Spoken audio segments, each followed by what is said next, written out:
de la Iglesia Católica en Guerrero, que se sentó a negociar con los narcos para tratar de alcanzar la paz que no le ha podido brindar ni el gobierno federal, ni el gobierno del Estado, ni los municipios. Y hoy dice el presidente, con toda desfachatez, y creo que ahí tenemos la grabación, con toda desfachatez, dice, lo veo muy bien, qué bueno que se sienten a negociar la paz porque esto es de todos.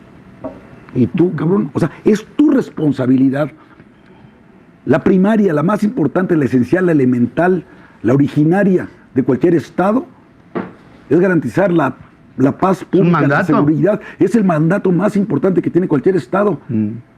Cuando vimos a Evelyn Salgado, que iba en lugar de su papá como candidato al gobierno del Estado, yo dije, bueno, es la heredera de, y entonces pues tendrá una lógica, porque Félix es compadre del presidente, etcétera.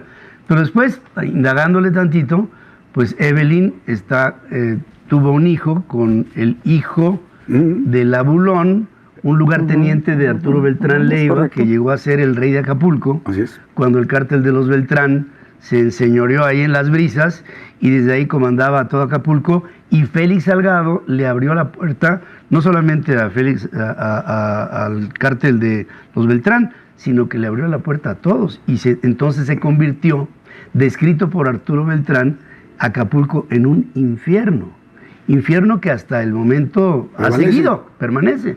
Entonces Félix Salgado tiene acuerdo con el narco en todos los frentes, Evelyn por supuesto, y entonces tiene que llegar a la iglesia, que por lo general la iglesia nunca dice lo que hace, porque no lo dice, la iglesia tiene un manejo soterrado, ¿no?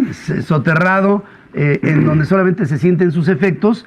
Ahora sí, los sacerdotes y los obispos dicen, negociamos una pacificación parcial en el Estado, no total en el Estado. Mira, yo creo que esta intervención de la iglesia, específicamente estamos hablando de la iglesia de Guerrero de Chilpancingo, me parece un acto de desesperación, porque sabemos que obispos, sabemos que sacerdotes en distintas poblaciones, en distintas ciudades han estado negociando con los grupos criminales locales. Lo han hecho porque yo supongo que la iglesia obviamente no tiene otro recurso, dado el abandono de la autoridad federal y local para combatir al crimen organizado. Yo supongo que esta es una decisión desesperada por parte de la iglesia, porque no solamente afecta, es decir, hay sacerdotes que ya han sido asesinados.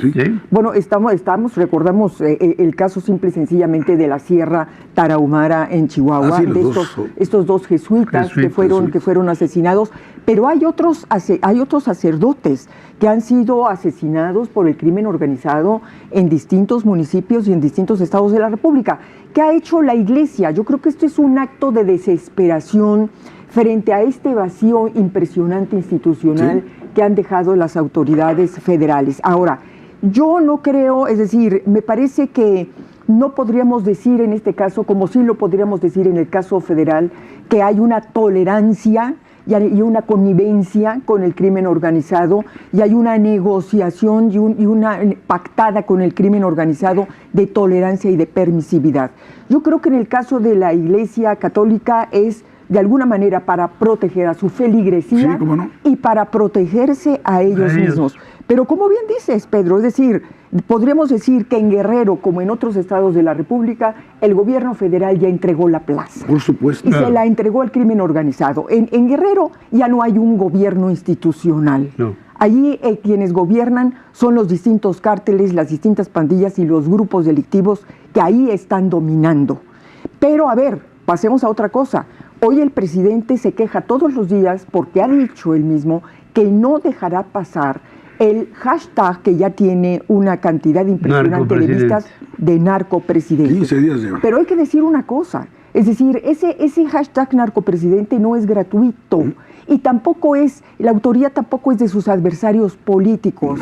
Esa frase que ya de alguna manera estaba viviendo en la conciencia nacional por todo lo que hemos vivido a lo largo de estos 5 años, simplemente alguien decidió subirlo a las redes. Pero esto es producto de una evidencia, de una realidad. Claro. Y no es la carta, hombre, no es la revelación a Tim Golden de parte de la DEA y esto.